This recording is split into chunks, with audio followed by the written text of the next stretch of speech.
Okay, so today is our second lecture, and we will continue explaining elements of design.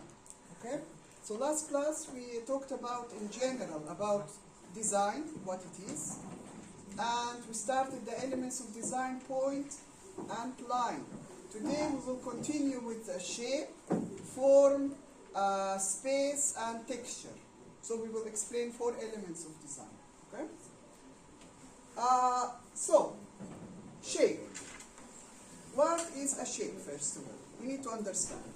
So a shape is a 2-dimensional area, 2D area enclosed by a line. So this is here a line.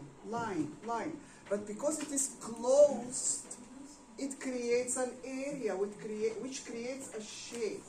This is very important to understand, because if I draw this exactly the same object, but I leave a space open somewhere, it will not be a shape, it will be a line. So we will go back to last class element of design, line. So anything that's open, it's a line. But if it's closed, it becomes a shape. Okay? So these are shapes: triangle, square, circle. So these are rectangles. So these are basic shapes. Okay.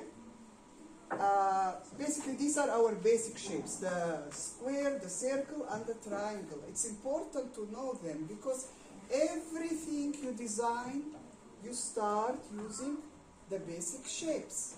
You cannot design anything starting with detail, with complicated parts. No, you start with the basic shapes. It is similar to last class semester when we had 3D drawing. And I used to tell you that before we draw anything, we start with cubes, with rectangles, cuboids, and then we slowly start adding detail. Even when we have a lot of more complicated objects, how did I start? With a cube or a cuboid shape, and slowly the straight lines become curves after a process. The same thing with any design, okay? If you're using shapes in a design, many designs have shapes. You don't start with the complicated shapes, you start with the basic shapes. These shapes transform eventually into other things, okay? So, here, for example, a variation of more shapes.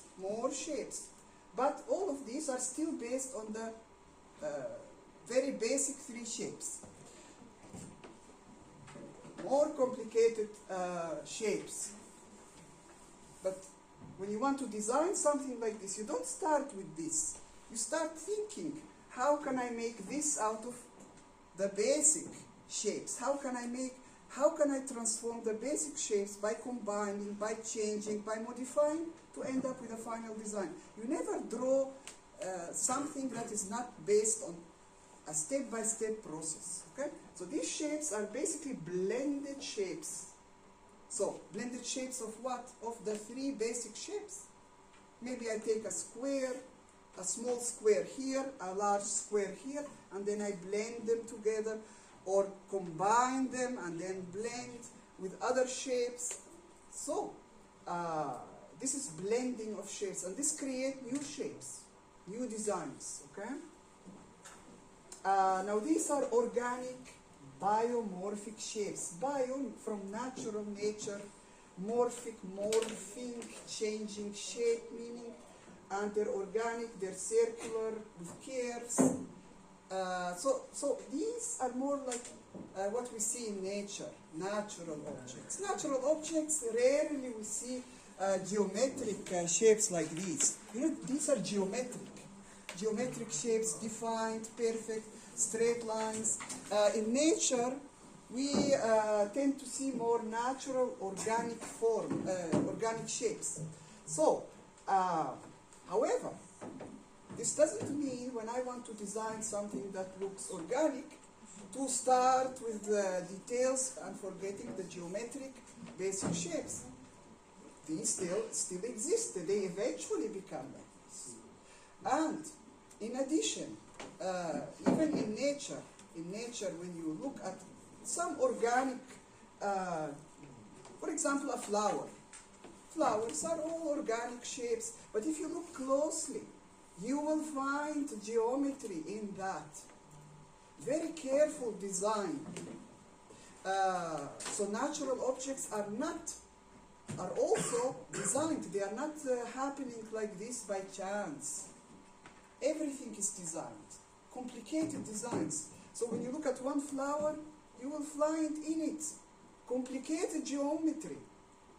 So even though it's organic, the essence of it is built on geometry.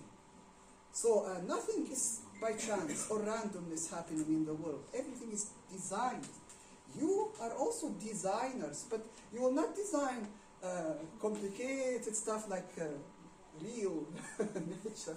You will design small things like logos, business cards, signs, symbols, interiors. But this is also a way of design. So you have to follow the same principles. Geometry is very important, okay? Geometric shapes is the essence of everything. So, okay, now, shapes can convey mood. Now, when you design something using shapes, it doesn't matter what kind of shapes, a combination of shapes, every time the end result will convey mood, just like lines, just like points. So if I make a composition made out of lines, we said that last class, it can convey to us feelings. The same with shapes. You can design a composition that looks happy or sad or angry or... So the shapes also are very important part of design because a lot of designs are based on shapes. Okay? And there are three main categories of shapes. Just checking. Yeah. So the three main categories. So we have geometric, natural, abstract, and representational. Geometric we already know. Like the triangle, circle, square, rectangle, they're very geometric, very mechanical, pure. The natural are more organic, irregular looking. Now, the abstract and representational, very important those two words to understand the difference between them. I will explain in a minute. Now, first, geometric. Let's look at an example. So this is an example of this kind of shape. Now, if you notice closely, it's made out of two shapes. We have triangle and we have rectangle. So it's like a combination of two shapes together.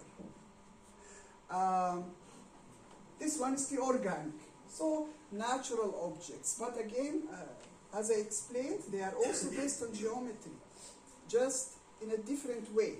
And the final look is more organic and more, it looks irregular, but in fact it's also based on geometry.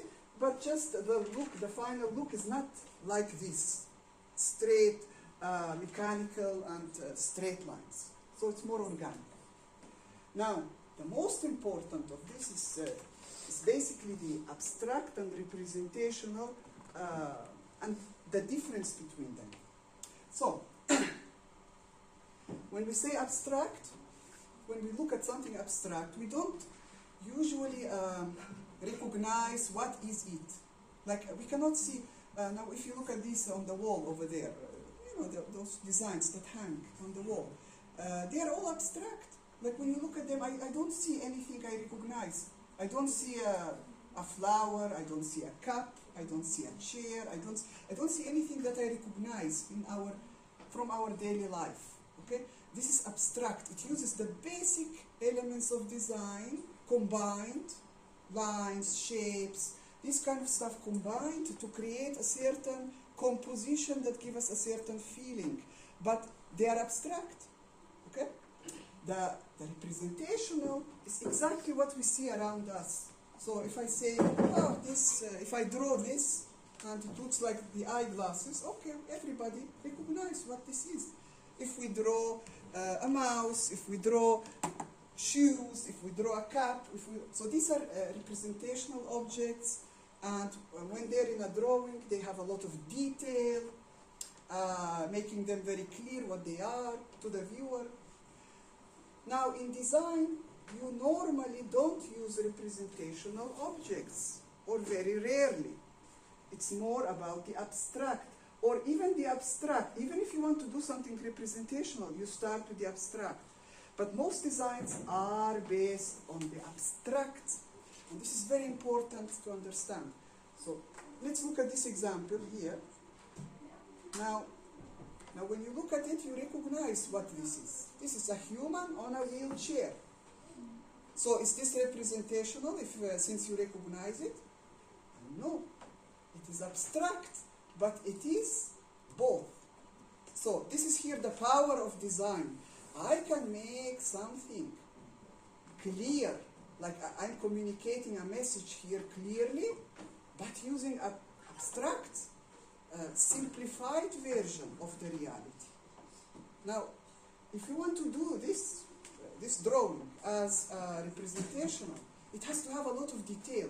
The human don't look like this. The wheelchair is not a circle. It has a lot of detail. But what's the problem? Why not make it representational fully with the details, with everything? Well, because it will not become clear. In design, we said we are designing to give a message to the viewer as fast as possible, as clear as possible, and so to transfer this message to the viewer. The more detail it has, the less it becomes clear. The more complicated it becomes, the more difficult it is to understand or to remember. So, in design, you always, when you design something that communicates something, you try to clean it up. Clean. Remove unnecessary detail. You don't add detail, you remove detail. You make it clean, simple as possible, needed to communicate the message. Now, if you look at this, it cannot become more simple than this. The whole wheelchair is just a part of a circle, or a shape. The human is made out of what shapes? The head, circle. This rectangle, rectangle, and another rectangle. So a combination of different size rectangles. So all of this is just a combination of shapes. So it cannot be more simple than this. But this is the power of it, that it can immediately, everybody can understand it. What it is, fast, clear, direct message, without details that are unnecessary. Because some students like to add things that are not necessary, like decoration. It's not needed. If this decoration have no purpose, you remove it. Because it only adds complication to the design. So, this is abstract way to communicate a message in a very simplified version of the reality, very simplified, okay? So this is here the design work that happened, and this is the most important, so people can understand it, and it is abstract at the same time, okay? Using basic elements of design. Now, here only shapes, but I can have shapes and lines, sometimes together, and even color, but in a very simple and sparing way. Now, with shapes, like with the lines in the previous class when I discussed, you can find information on the internet regarding their meaning. Like, for example, when we see a square, what does it in general represent, or what feeling does it give us? When we see a circle, when we see a curve, what? No, but these are general things. Be careful. Because look, when it says about triangles, or when it says about squares, but I can draw it in different ways. You see, let me here show you a few things. So when we say a triangle, what triangle? So it could look like this. This triangle very different than this triangle, for example. And if I say, okay, these triangles look a little stable, this more stable, this less stable. What if I draw it like this? This becomes not stable. So it's not, when we talk about shapes, it's not so simple. You know, we can have a shape, okay, rectangle, what rectangle? Like this rectangle? Or like this rectangle? These are rectangles, all of them. But each one gives us a different feeling. On top of that, when we do a design, we have a composition, meaning we don't have just one shape. We have 2, 3, 5 shapes together. We can have lines, we can have other elements of design. So we have a complicated composition. So this final composition, what does it tell us? It's not one shape or one line. So these meanings, be careful, because when I change things in my composition, the order, the size, where I place what, the whole meaning change. So a square that means, for example, this and this and that, can change and become something else. So take them as only general guidelines, these, or general meanings that can help you, but they are not exact. Now, also shapes can be used to create a lot of things, like lines. Lines can be used to create a lot of things, shapes too. Shapes also can make texture the same way like lines. I can use lines in specific ways that create the effect, the illusion of texture. The same with shapes. I can draw shapes in a way that from a distance create the effect of texture. Defining space. We will talk about space more today, but we define space with the objects we place inside the space, and shapes are one way to define the space. But later when we discuss space, it will become more clear. So we have positive and negative space, okay? Separate, emphasize. So using shapes, I can separate elements and emphasize elements. So for example, if we have a set of shapes, let's say, for example, like these. These are all circles of the same size, of the same distance apart. All of them are the same. You know. Now when we look at them, we just see, okay, a combination of circles in a composition. So how can I use shape to separate? I can draw a shape on top of these, for example, like this. A rectangle here, for example. Now, I separated things visually. They are not separated, but I separated them visually. So these look now like in a group, and these look like a different group. Also, I can emphasize. Like if I draw a shape around some of these shapes, it can make like, there's some more importance onto some area. So the most important area of my composition can be emphasized the way I use shapes. Now, if we look at this slide here, this is subtitle, subtitle, subtitle. Now look what is here happening. I put a line underneath here and here and here. Now this is a line, not a shape. But if I put, let's say, a rectangle around here or here or here, but lines also work. What does this mean? I'm emphasizing that, okay, we can see that these are different than this text. Now if I remove this line here, you will not recognize, you will think it is part of a continuous text. So, if I put a shape around something, or a line, or it can separate. So separate a title from a main text. Of course there are other methods too, but right now we are talking about shape, okay? I can separate with color, I can separate with the size of the font, I can separate with space, but these are other elements of design. Now we're talking just how you can separate using shapes, okay? And this is one example.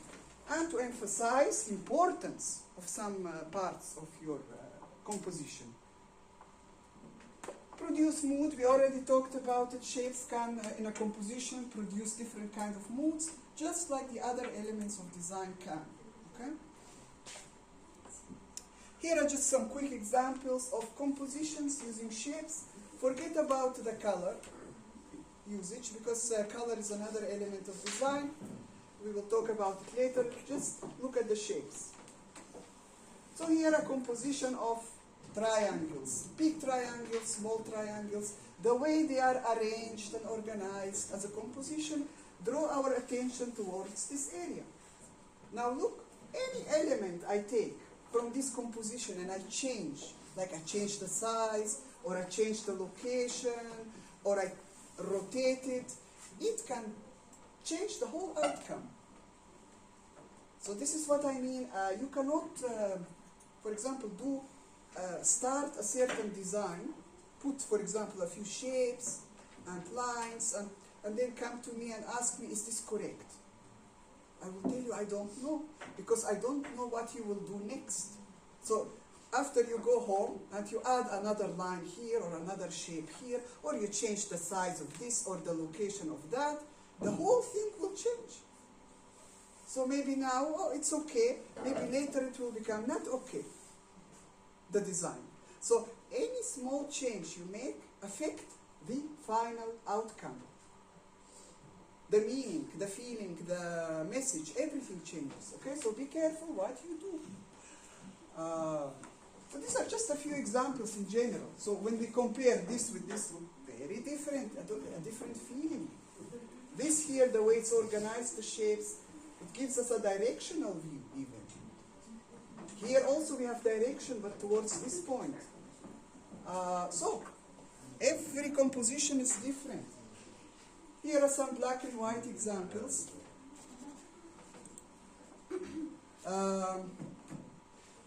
Yeah, so anything that looks a little complicated as a shape, it's actually a combination of basic shapes that continuously has been modified to end up looking like this.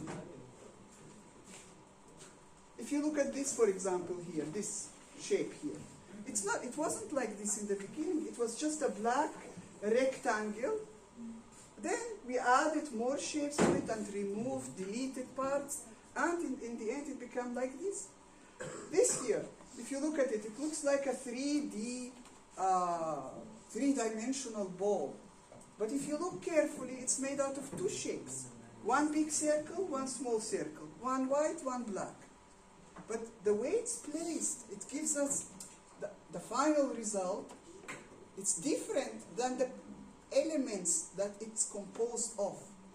Like because me as a designer, I see circles. But if someone else look, they will see three-dimensional balls. But what are they made of? Look at the components. Because you're the one who's manipulating, you're the one who is creating this final effect as a designer. Here are more examples. What are these? Here, some logos. Logos, very important in your work as designer. Here, symbols. Now these symbols, or signs, I would say, signs, they should be understood by everyone. This is like an international language. Everybody should understand this by looking at it. So they have to be designed. As you can see, everything is designed in a very simple, abstract way, creating a direct communication, a message, a clear message is communicated through each one. Okay? Nothing confusing, nothing dubious, not clear. For this to happen, must be abstract, usage of lines, shapes, if there is color, everything must be minimum. So for example, logos. You will not find logos, well-designed logos that use a lot of colors, for example. 5, 6 colors, you will not find. This is not a good design, because it becomes very difficult to remember. It's one color, 2 maximum. Look at the shapes, very simple shapes. Sometimes shapes and lines are combined, but in a very organized, carefully designed, simple, abstract way. And this, for to communicate the message in the same way. Okay, all of them are abstract. Most of them are even just black and white. Even logos are often black and white, or they have to be designed so that when they're transferred to black and white and you print them in black and white, they are still good looking. If you have a lot of colors, it will create problems. If you have a lot of detail, sometimes the logo has to be reduced into a very small size, like for example, for the size of a business card. The logo becomes so small. So if it has a lot of detail, it will become not clear, not visible, confusing. Okay, so that's why the abstract way of designing very important. Here more examples. Does everybody understand what they mean? This is the thing what we need to ask ourselves as designers. If I'm the designer of one of these, I have to ask myself, is it clear for the audience? Will people understand it? Not if I like it or not. It's not about me. Design is not about you. It's about the public, the people, the target audience. Okay? How do they understand it? Now, form. Form is different than shape in which way? The only way it's different is that shape is 2D, this is 3D. So when you look at this, the shape is a square, the form is a cube. The shape is a circle, the form is a sphere. The same with this, okay? So the only difference here is that these are 3D. Now, these are not real 3D. These are illusions of 3D. This is a 2D surface. This is a drawing. It looks 3D. It's like in the introduction to 3D design, when you used to draw in 1 and 2 point perspective, it looks 3D on the paper, but it's an illusion of 3D. Okay? But even as an illusion, we call this form. But this is a real 3D. For example, this is real 3D object. Okay, this is the real one. This is a drawing of a 3D. But this is form, and this is a form. Okay? Variation of forms. And as you can see, they are geometric. Again, straight lines, clearly defined. Blended forms. Here becomes more complicated, you know, like when you blend one form into another, with 2 or 3 forms together, they can end up with totally different results in the end. Composite forms means when you combine, just put together different forms and you end up with a final design that is a composition of these separate forms together. Okay? More forms. Even the most complicated are based on the primary basic three-dimensional forms. Just as an example, this is a drawing of a 3D form. Okay? It looks 3D, but it's 2D. But even though it is a drawing, we still call it, this is a form. But this is a real form. This is a picture, an image of a real object taken. Three-dimensional object. Okay? So this is a form, this is a form. Biomorphic forms. Again, bio from natural biology, okay? Morphic, morphing, changing. And biomorphic forms are usually a lot of curves, we will see. Again, natural objects. Natural objects.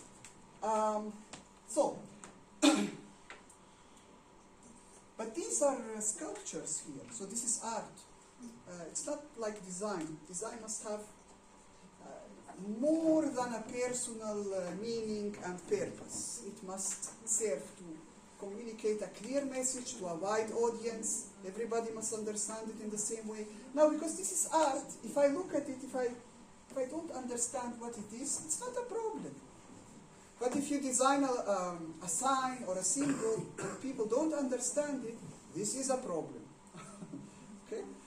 But I put this as example for biomorphic forms. Yes? Yes. Can I go? Go where? Did you send it? What? 5 minutes back. Okay, go quietly and close the door behind. This is just example of real biomorphic forms used in real objects like architecture. It can be used in interior design, in products, and so on. Everything starts with drawing, and before the drawing becomes complicated, it was very simple. Everything was in straight lines. It gradually changed to become this. Objects, products, biomorphic, curves. But before this, for example, becoming this shape, it was a triangle. Like if I want to draw it, I will not draw curves first. I will draw triangle. Then the triangle will slowly change and modify to become this. Here we see what? Cubes. Cubes, cuboid shapes, that become chairs. Here, this combination here of curves, before it becomes this, it was triangle here, triangle here, triangle here. So a combination, a composite of forms, three-dimensional forms. Now, space, the next element of design. What is space? Space, we define it by what is inside a volume. The forms, the shapes inside, everything what's inside. So, we can have three-dimensional space, like 3D space, like for example, the space in this classroom. And it's defined by the forms inside here, like tables, chairs, other objects, all of these are forms inside this space. The space is negative. Wherever there is an object, that's positive. Okay, so negative, positive. The space is always these two. We can have also on a paper, like for example, 2D surface, paper, and when you have a design on the paper, again we have negative space, which is the paper, background, and where you draw the object, it's the positive space, the positive area. It's very important to understand because when you design something, you are not only designing the object, you are designing the space, you are designing the empty space, not only the positive space, like this is here positive, positive, positive, no, even the negative. At the same time, you're designing both. This is very important. You're not just drawing a shape or a form or something, no. The negative space and the positive space are very much interrelated with each other. So how much negative space you leave, how much positive space, this is all part of the design. Excuse me, quiet. Okay? So, both at the same time are balanced in a design. It could be a poster, it could be an interior, it could be anything.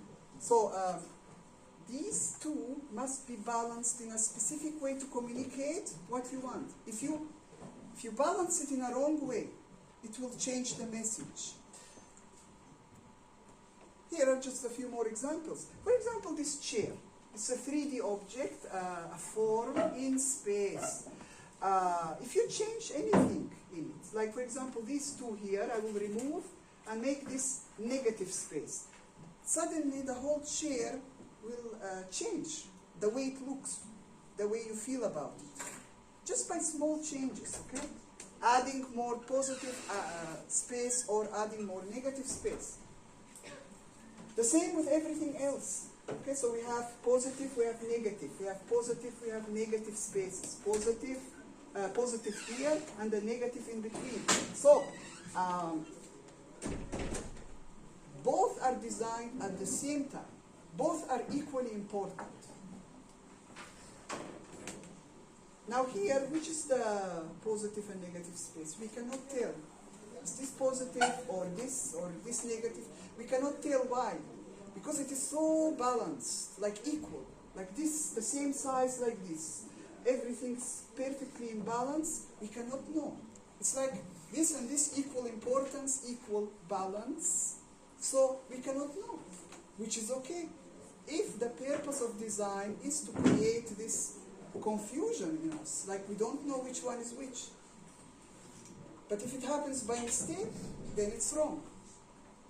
So this here, this can be positive or this can be positive, and both can be negative. So it's always this question here, okay? But here very clear. This is the positive, the black, the white is the negative, the background, okay? So we can clearly differentiate. Here, no. So when we have text, usually in many designs, you design will have text. So there is positive, negative, again, space. So positive is where the font and the writing is, and this is the negative. But how do you organize it? Positive, negative, where, how much? This is a big question. Because let's say you have sentences, and you put the space in between. Look here, the space, negative space is too little. Here, too much. Here, just the right balance. So this feels much more comfortable to read, to understand. This is difficult, not comfortable to look at. This also creates kind of confusion. So how much positive versus negative space? This is very important. Like if you have a title, how much space to leave here before you start this? Now, you can't find, as for example, graphic designer, you can find books that have some guidelines on this. Like for example, if your font size is of a specific size, how much white space to leave between the sentences. It gives you, for example, general guidelines about the length of the sentence, how much it should be, or what will change overall in a layout. But these are only guidelines. Because any small change in the design, you need to modify empty versus filled space, positive, negative. So sometimes it is you are the designer. You have to come up with the solutions. You can use some guidelines that you have, but you will not find answers for everything, for every situation. Okay? Here, just some examples with space using interiors. So, the positive, which are the forms, and the negative, which is the empty. How much you leave, for example, empty space can affect how you feel in this interior. Do you feel like overcrowded, not comfortable? An interior has to be, you to feel comfortable in it, to be safe, to be able to do the job correctly. It depends what interior, like it's different if you design a classroom or a bathroom or a kitchen or a living room. Each space has its own requirements, and how much positive and negative space you leave, how you design this will depend on what is its purpose. Is this an office, or is this a bedroom, or is this a bathroom or a kitchen? Very different, okay? Very different requirements for the space allocation. So what objects, what forms you have, and how much empty space. I can give illusion of more empty space by, for example, the colors I use. Now, this is white. All of it is classroom white. But imagine if we paint it in black. The same space will look smaller suddenly. If I have this wall and I paint lines on it, lines, stripes like this, the wall will look tall. But if I paint the lines like this, the wall will look shorter. So sometimes it's about illusion. So you use the elements of design, the basic elements of design, shapes, lines, forms, to create the final result of this space. The final one we will discuss today is texture. And there are two types of texture. One is a real texture, and the other a visual texture. What is the difference? Real texture is when you have real three-dimensional objects and materials that you touch. Now this is important because you as designers, you are dealing with materials all the time. Let's say if you're an interior designer, you're designing this interior, it means, okay, this table, if I touch it, is this wood, or is this plastic, or is this metal, or what is this, okay? So everything you touch around you, this is real.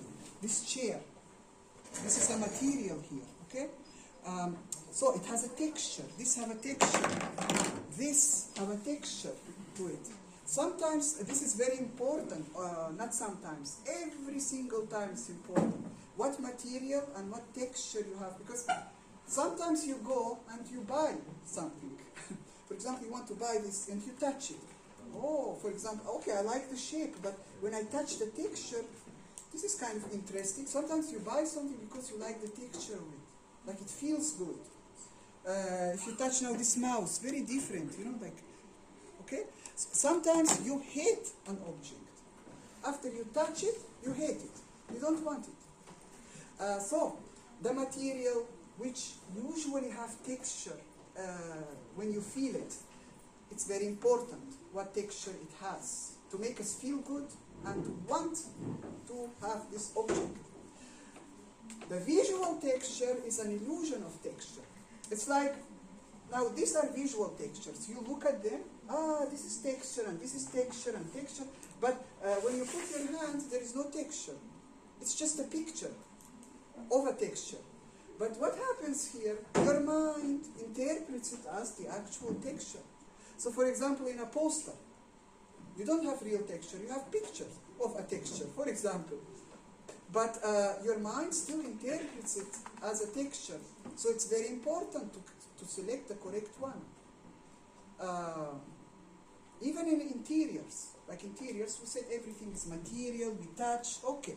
But sometimes I can have a picture, like for example, something that I glue on the wall, which have a texture.